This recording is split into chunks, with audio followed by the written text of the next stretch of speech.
I'm into a lot of sports, but mostly boxing and a bit of football. I play for the Klonsky team, for Brother Nabil, the coach. Yeah, I play as well, soccer and boxing, but I like to indulge in going to the gym and running and swimming. Okay, let's kind of get into the deep side of boxing, okay? So I'm going to ask you a couple of questions on that, right? So where have you reached in the boxing career? So how good are you at the moment?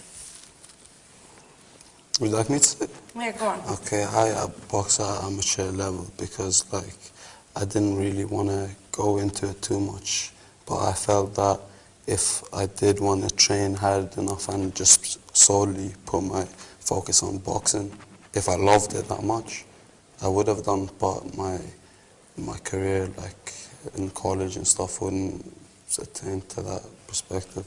So I did enjoy boxing, but it's only a sport for me, really.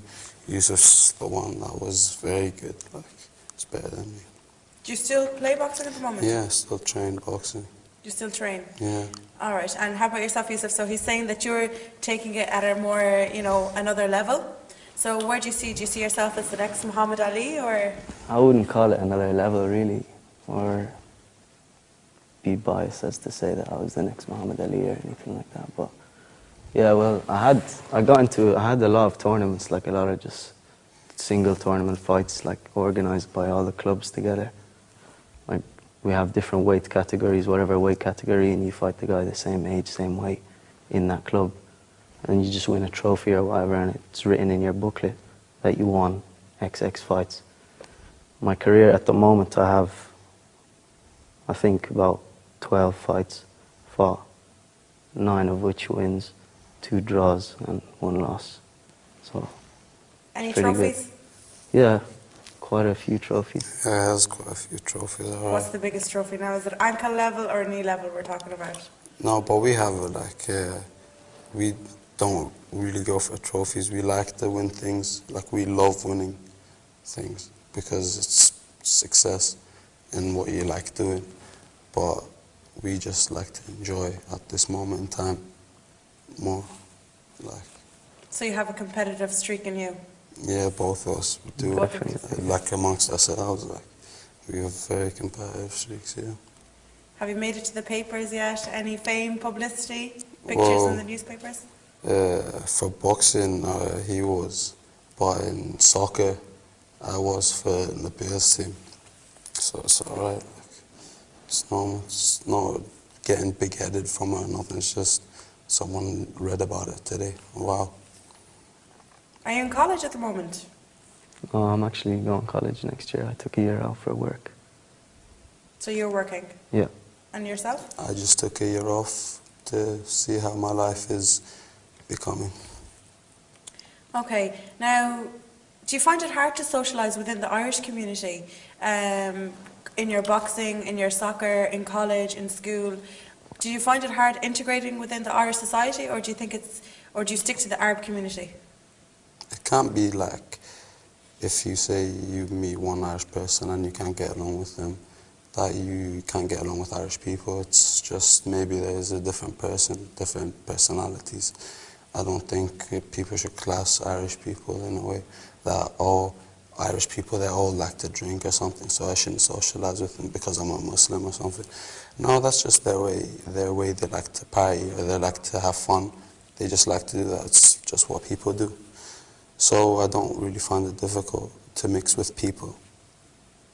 And yourself, Yusuf, do you think the same, or do you have a different opinion altogether? No, kind of the same. Irish people are not really hard to integrate with. They're kind of open and stuff. My mother's Irish as well, so it's easier for me, I think. Are you getting to a point where you think you just want to pack up and leave, go back to your home countries, or I heard Yusuf saying that earlier on, yeah. You just wanted to leave and go back to Tunisia. How about yourself, Mohammed? No, I just want to go Bahamas for a while, but obviously Ireland has to have an effect on you. It's home now. Do you get what I'm saying? It's not like a country you just stay in for a while. It's like home. You know it very well. You know what like the past few years, how they've been doing it in soccer and stuff. They don't know that about another team, like, you know what I mean? But no, not really. I want to do whatever. That's perfect. Thank you so much for that, guys. You've been really good. I wish you the best in your boxing career or your soccer or whatever it is that you want to continue. Thanks a lot. I wish you too the same. Thank you very much. You're welcome. Now we're actually joined with Nabil. He's a soccer coach. So we're going to get his insight on his soccer team and how he deals with everything.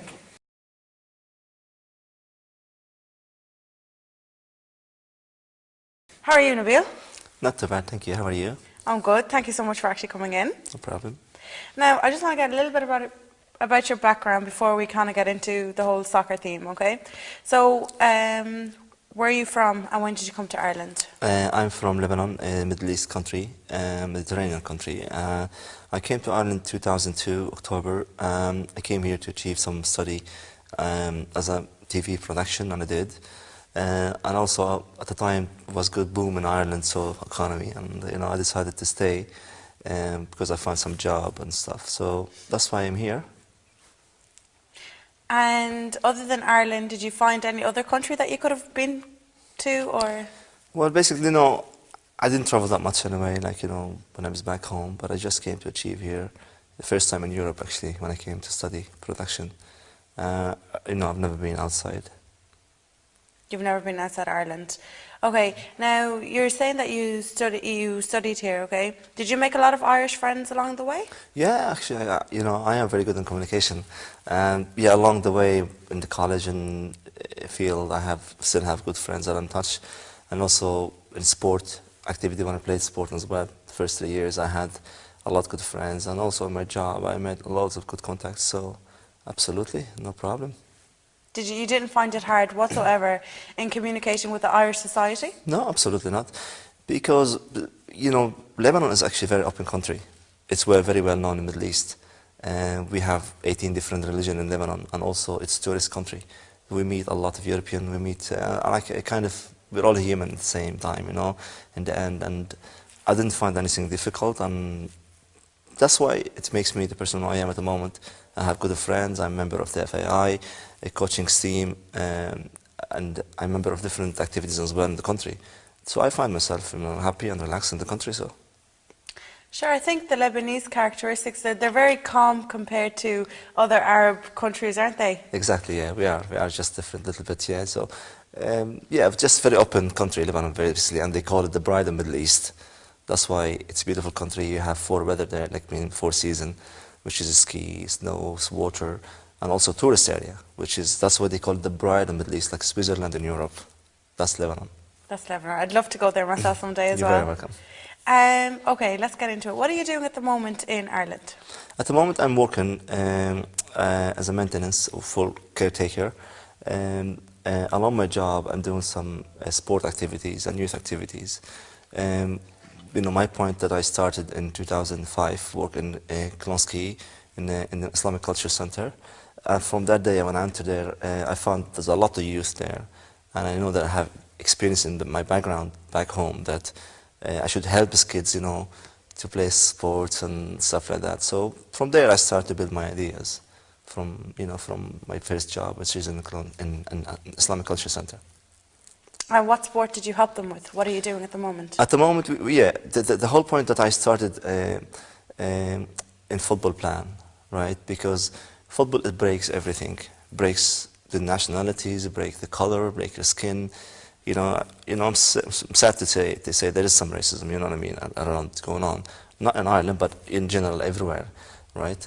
But sport can break this racism, can make you even with people. You can see there's no problem to play with John, who's from Africa, or with Muhammad from Middle East. It can break that. And in my team, actually, I proved that by what I believe is going to happen. So we started the idea, I started personal idea in 2005 by myself, and I tried to push Klonsky team to be in reality. And I started by having first team, which is under 12, with South Dublin Football League, I have around 15 different nationalities in the team, under 12. Believe it or not, we won the league and we won the cup for first year ever. That's very good. Absolutely. And then next year, the year after, 2007, 2008, we had 4 teams basically, under 8, under 9, and under 11, under 12. We won under 12.